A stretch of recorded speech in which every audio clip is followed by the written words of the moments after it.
नमस्कार। चंद्रकांत भी भट्ट अमेरिका से। दुनिया में हर चीज के लिए आप सच्चे भी नहीं हो सकते, गलत भी नहीं हो सकते, सहमति भी नहीं हो सकती, असहमति भी नहीं हो सकती। दोनों साइड रुपया की है। आप उधर देखने वाला, उधर देखने वाला और सामने देखने वाला, तीनों का नजरिया अलग अलग होता है। बुद्ध की प्रतिमा अजंता में, इलोरा में, तीनों साइड से एक हस्ती हुई, एक ध्यानस्थ, ऐसी अलग अलग जो भावार्थ बनाने वाले ने किस तरह बनाया होगा, पत्थर पर किस तरह वो भाव को लाया होगा, वो खजुराहो की पत्थर की मूर्तियों में वो किस तरह कोतरनी करके उस जमाने में कैसे, ये तो पढ़े लिखे नहीं थे, कोई आर्किटेक्ट्स नहीं थे, कोई स्कूल में नहीं गए थे, इन लोगों ने किस तरह वो मूर्तियां बनाई हुई। मैं बात करता हूँ उस जमाने की, और आज लोग जब सत्ता में आ जाते हैं तब कहते हैं कि 70 साल पहले कुछ नहीं था। सही बात है। न मोबाइल था, न टेक्नोलॉजी थी, न गूगल था, न व्हाट्सएप था, न फेसबुक थी, न ईमेल था, न टीवी था, न बुलेट ट्रेन थी। मैं भारत की बात करता हूँ। और आज आप जो सोशल मीडिया का उपयोग करते हो वो नहीं था। वो थे महात्मा गांधी, वो थे जवाहरलाल नेहरू, वो थे सरदार, वो थे युवाधन उस जमाने में। न तो स्कूल थी, न तो कॉलेज थी, न तो शिक्षा, न स्वास्थ्य व्यवस्था थी।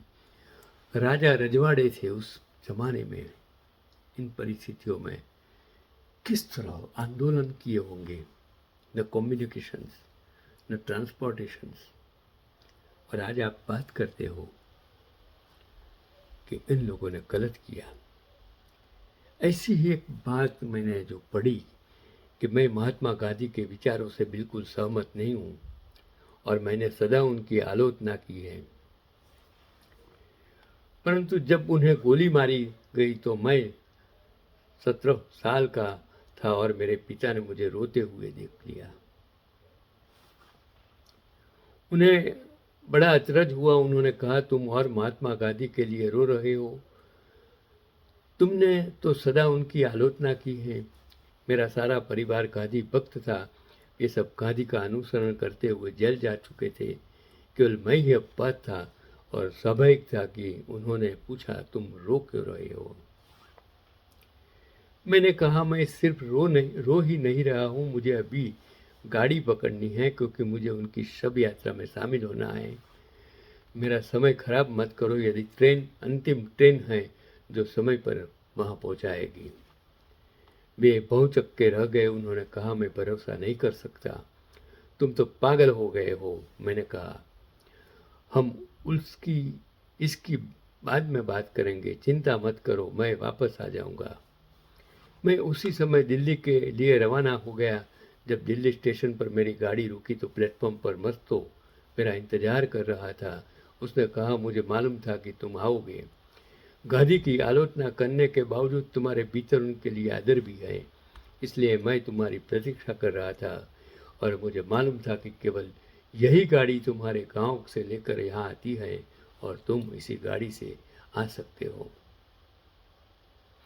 इंसान के अंदर जो आत्मा होता है, वो आत्मा जब जागता है, वो आत्मा जब सच सुनता है, देखता है, बोलता है, तब आपका संवाद ईश्वर से होता है। मैंने मस्तों से कहा, अगर तुमने गांधी के प्रति मेरे भावों की कभी बात की होती तो मैंने तर्क वितर्क न किया होता, लेकिन तुम सदा कुछ स्वीकार करवाना चाहते थे और तब भावना का सवाल नहीं उठता।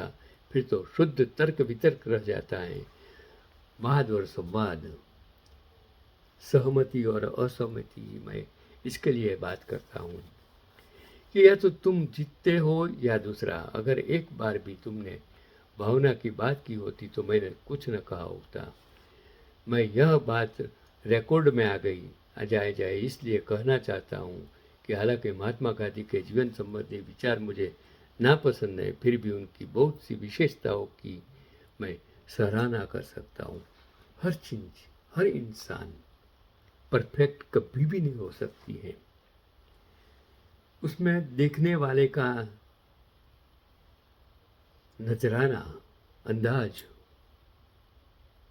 भी काम करता है। अगर आप में ज्ञान ही नहीं है और ज्ञानी से बात करेंगे तो क्या होगा? हिस्ट्री का ज्ञान वाला इंसान विज्ञान के ज्ञान वाले इंसान से बात करे तो क्या होगा? नहीं होगा। धर्मांध लोग से धार्मिक लोग बात करेंगे तो क्या होगा? धार्मिक लोग से धर्मांध लोग बात करेंगे तो क्या होगा? सत्ता लालचू लोगों से सेवा की बात करेंगे तो क्या होगा? अंजाम कुछ नहीं होगा, बुरा होगा। मुझे उनकी सच्चाई बहुत पसंद है। उन्होंने कभी झूठ नहीं बोला। वे चारों ओर झूठ से घिरे हुए थे, फिर भी वे सच पर अड़िग रहे। मैं शायद उनके सच से सहमत न हो, पर यह नहीं कह सकता कि वे सच्चे नहीं थे। उन्होंने जिसको सच माना उसे कभी छोड़ा नहीं। यह अलग बात है कि मैंने उनके सच को मूल्यवान नहीं मानता, पर वह मेरी समस्या है, उनकी नहीं। उन्हें ध्यान के बारे में कुछ नहीं मालूम था। उन्हें कोई ऐसा गुरु नहीं मिला जो उन्हें निर्विचार या शून्य मन के बारे में बता सके, जबकि उस समय ऐसे लोग मौजूद थे। मेहर बाबा ने एक बार उन्हें पत्र लिखा था। उन्होंने कहा था कि हरे राम हरे कृष्ण बोलने से कुछ नहीं होगा। अगर सच में जानना चाहते हो तो मुझसे पूछो। लेकिन गांधी और उनके अनुयायियों ने उन्हें अहंकार समझा, जबकि वह करुणा थी। गांधी ने धन्यवाद देते हुए प्रस्ताव अस्वीकार कर दिया और कहा कि वे अपने ही रास्ते पर चलेंगे जैसे उन्हें रास्ता मालूम था। फिर भी उसकी कुछ बातें मुझे बहुत प्रिय हैं, जैसे उनकी स्वच्छता। भारत में जहाँ तथाकथित संत गंदगी में रहते थे, वहाँ गांधी ने साफ सुथरा जीवन जिया। सभी धर्मों के प्रति उनका आदर भाव भी मुझे पसंद है। उन्होंने गीता, कुरान, बाइबल, तालमुद सब में समानता देखी। मैं कहता हूँ कम से कम इतनी बुद्धि तो इनमें थी, पर वे सच्चे अर्थों में विद्रोही नहीं थे। एक बार उन्होंने ईसाई बनने का विचार भी किया, क्योंकि ईसाई गरीबों की सेवा करते थे। लेकिन बाद में उन्हें समझ आया कि यह सेवा धर्म परिवर्तन के लिए नहीं है, शक्ति प्राप्त करने के लिए है। हर धर्म में जो भी अच्छा है, मानवता से जुड़ा हुआ है, वो सच आप एडॉप्ट करेंगे तो आपको धर्म स्वीकार करने की ज़रूरत नहीं है, धर्म परिवर्तन की ज़रूरत नहीं है, आपकी सोच बदलने की ज़रूरत है। उन्होंने विचार छोड़ दिए। उनका पहला गुरु जैन संत श्रीमद रामचंद्र थे। दूसरा प्रभाव जॉन रस्किन की पुस्तक अनटू दिस लास्ट का था, जिसने उनके जीवन को बदल दिया। मैं उनकी फिलोसॉफी के विरुद्ध हूँ, लेकिन पुस्तक महान है, फर्क पड़ने वाले का होता है। वे सरल और स्पष्ट लिखते थे कि अपने वाक्यों को छोटा और सटीक बनाने में घंटों लगाते थे। वे अपने सत्य के अनुसार जीते थे, भले ही वह सत्य न हो। उनकी इसी ईमानदारी के कारण उन्हें अपने जीवन से हाथ धोना पड़ा। महात्मा गांधी की हत्या के साथ भारत का एक अध्याय समाप्त हुआ। इससे पहले भारत में किसी को गोली मारने की परंपरा नहीं थी। मैं इसलिए नहीं रोया कि वे मर गए, एक दिन तो सभी को मरना है, बल्कि इसलिए कि वह एक सुंदर मृत्यु थी। मैं हत्यारे नथुराम गोडसे का समर्थन नहीं करता। उसे पता था कि वह क्या कर रहा है, उसे माफ़ नहीं किया जा सकता। बाद में मुझे अपने पिता को यह सब समझाना पड़ा, क्योंकि मेरा और गांधी का संबंध जटिल है। मैं किसी व्यक्ति को दो हिस्सों में नहीं बांट सकता। मैंने गांधी का विरोध किया क्योंकि उनकी कई बातें भविष्य के लिए सही नहीं थी। वे विज्ञान, टेक्नोलॉजी और संपन्नता के खिलाफ थे और मैं इनके पक्ष में हूँ। फिर भी जहाँ भी मुझे सुंदरता दिखती है, मैं उसकी सराहना करता हूँ। गांधी में लाखों लोगों की नब्ज पहचानने की अद्भुत क्षमता थी। यह असाधारण बात है। मैं उनसे मिलना पसंद करता क्योंकि जब मैं 10 साल का था, वे मुझसे सिर्फ 3 रुपये दे सके थे। अब मैं उन्हें पूरा स्वर्ग दे सकता हूँ, पर शायद ऐसा होना नहीं था। वो था रजनीश जी ओशो। और यही तो मैं आप सभी को कहना चाहता हूँ कि जिन लोगों ने जिन परिस्थितियों में जो भारत के लिए जरूरी था वो किया, उसमें कुछ गलत भी हो सकता था।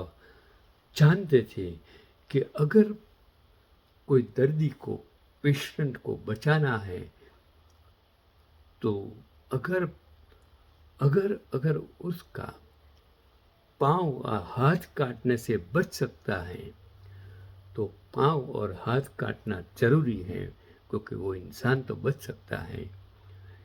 यही तो जीवन का मंत्र है, यही तो जिंदगी का अर्थ है। अगर जब इन परिस्थितियों में, जब नरोवा कुंद्रोवा, आप जानते हो किसने कहा था, क्यों कहा था, इनसे समझिए। अगर कुछ इंसान मानवता के लिए करते हैं, उसमें कभी कुछ गलत करना पड़े, जो आप जानते हैं, सब जानते हैं, और उसको बचा सकते हैं, तो वो गलत करना गलत नहीं है। यही आज का पैगाम।